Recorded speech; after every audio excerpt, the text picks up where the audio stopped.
warahmatullahi wabarakatuh.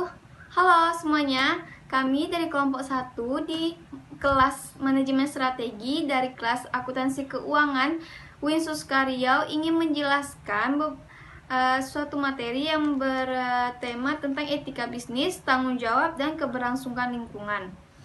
Kita akan bahas satu persatu di video kali ini dan simak video ini sampai habis. Yang pertama ada etika bisnis. Etika bisnis dapat didefinisikan sebagai prinsip-prinsip etik dalam suatu organisasi yang membimbing pengambilan keputusan dan tingkah laku. Peningkatan kesadaran mengenai pentingnya etika bisnis telah disadari oleh seluruh perusahaan di seluruh dunia. Strategi seperti CEO dan pemilik bisnis adalah orang-orang yang paling bertanggung jawab untuk memastikan bahwa prinsip-prinsip etika bisnis yang tinggi telah dilaksanakan di suatu organisasi. Seluruh formulasi strategi, implementasi, dan evaluasi keputusan memiliki dampak secara etika. Yang pertama itu ada kode etik atau kode etika bisnis. Gelombang baru mengenai isu-isu etis yang berkaitan dengan keamanan produk, kesehatan pegawai, pelecehan seksual, AIDS di lingkungan kerja, merokok, hujan asam, tindakan persetujuan, pembuangan limbah, praktek bisnis luar negeri, menutup-nutupi, taktik pengambilan, konflik kepentingan, privasi pegawai, hadiah yang tidak hujan asam, tindakan persetujuan, pembuangan limbah, praktek bisnis luar negeri, menutup-nutupi, taktik pengambilan, konflik kepentingan, privasi pegawai, hadiah yang tidak pantas, dan keamanan. Catatan perusahaan telah ditekankan kebutuhan untuk mengembangkan suatu kode etik bisnis yang jelas. Namun demikian, memiliki kode etik belum cukup untuk menjamin perilaku bisnis yang sesuai etika. Yang kedua ada budaya etika. Suatu budaya etika perlu untuk dimiliki oleh suatu organisasi untuk membantu menciptakan suatu budaya etika. Yang kedua ada whistleblowing. Whistleblowing merujuk pada kebijakan yang meminta karyawan untuk melaporkan pelanggaran etika apapun yang mereka temui atau lihat di dalam perusahaan.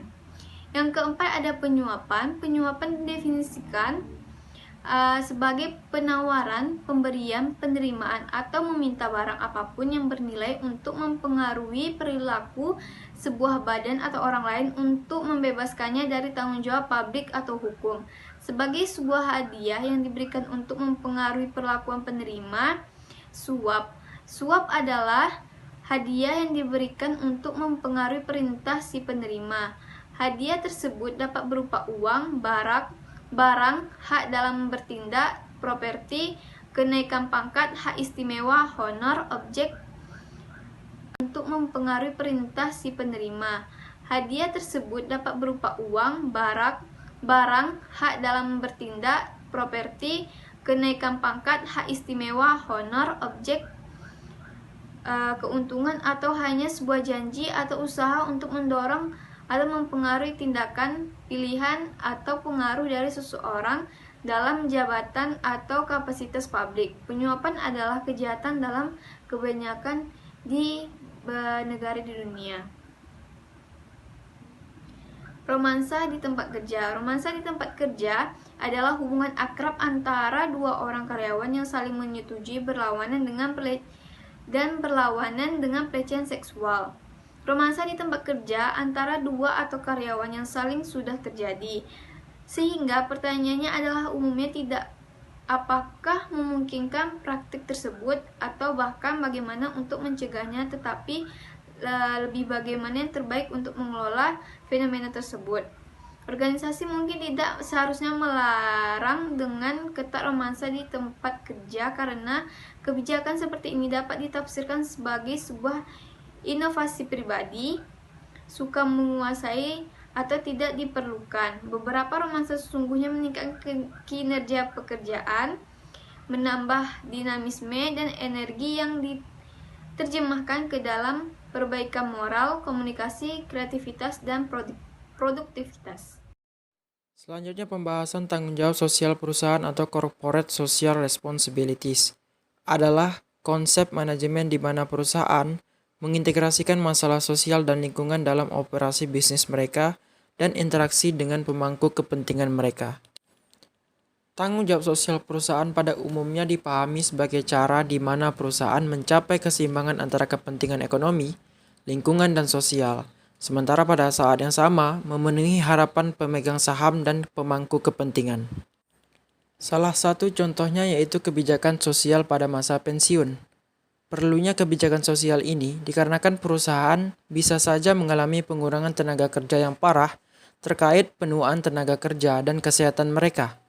Hal ini berdampak pada penurunan dalam keseluruhan produksi perusahaan tentunya. Isu-isu lain dari tanggung jawab sosial dari perusahaan adalah seperti pengelolaan lingkungan, kondisi kerja, hubungan karyawan dan masyarakat, kesetaraan sosial, keseimbangan gender, hak asasi manusia, tata kelola yang baik, dan tindakan anti korupsi. Baiklah, di sini saya akan menjelaskan tentang keberlangsungan lingkungan. Laporan pelestarian mengungkapkan operasi perusahaan yang berdampak pada lingkungan alam. Dokumen ini membuka kepada pemegang saham mengenai praktek seluruh perusahaan, pembelian produk dan efisiensi energi, dampak lingkungan, dan praktek etika bisnis. Adapun beberapa poin pentingnya, yang pertama yaitu kurangnya perubahan standar, yang kedua yaitu mengelola urusan lingkungan dalam perusahaan, yang ketiga yaitu sertifikasi 150 atau sama dengan 1400 sampai dengan 1400 per 1401. Yang terakhir yaitu kehidupan liar tenaga surya. Sekian dari kelompok kami, saya mengucapkan terima kasih.